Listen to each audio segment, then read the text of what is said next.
എറണാകുളം അങ്കമാലി അതിരൂപതയിലെ കുർബാന തർക്കത്തിൽ സഭാ നേതൃത്വത്തിന്റെ നിലപാടിനെ വിമർശിച്ച് കത്തോലിക്ക കോൺഗ്രസ്. സഭയെ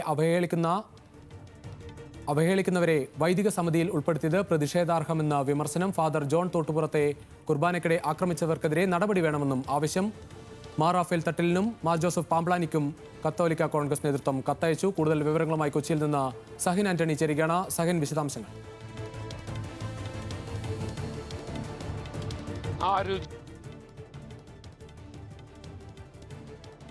എന്നാണ് മനസ്സിലാക്കേണ്ടത്. ഇപ്പോൾ കത്തോലിക്ക കോൺഗ്രസ് സഭാ നേതൃത്വത്തോടൊപ്പം നിൽക്കുന്ന കത്തോലിക്ക കോൺഗ്രസ് സഭാ നേതൃത്വത്തെ തന്നെ വിമർശിച്ച് രംഗത്ത് വന്നിരിക്കുകയാണ്. അതിൽ പ്രധാനമായും അവർ പറയുന്നത്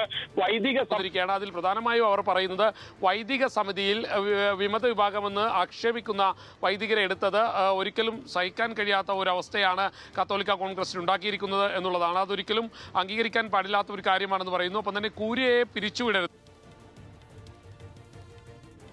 തോട്ടുപുറത്തെ കുർബാനക്കിടയിൽ ആക്രമിച്ചവർക്കെതിരെ നടപടി വേണമെന്നുള്ളതാണ് പറയുന്നത്. എന്നാൽ ജോൺ തോട്ടുപുറത്തിനെതിരെ ഇവരുടെ പ്രതിഷേധവുമായി നിൽക്കുന്ന വൈദികരും പരാതി നൽകിയിട്ടുണ്ടായിരുന്നു.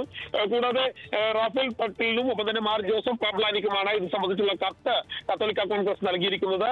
നേരത്തെ തന്നെ വിമത വിഭാഗം എന്ന് പറയുന്ന വിഭാഗം അവർ ഇത് സംബന്ധിച്ചുള്ള പരാതികൾ നേരത്തെ ഉന്നയിച്ചിരുന്നു. വൈദിക സമിതിയിലേക്ക് കൂടുതൽ അച്ഛന്മാരെ അവരുടെ ഭാഗത്തു നിന്നും ഉൾപ്പെടുത്തണമെന്നുള്ള ഒരു ആവശ്യമുണ്ടായിരുന്നു. ആവശ്യം എല്ലാം തന്നെ പാംപ്ലാനി സാധിച്ചു കൊടുത്തിരിക്കുകയാണ്. അതുകൊണ്ട് തന്നെ കത്തോലിക്ക കോൺഗ്രസ് വലിയ പ്രതിഷേധവുമായി രംഗത്ത് വന്നിരിക്കുകയാണ്.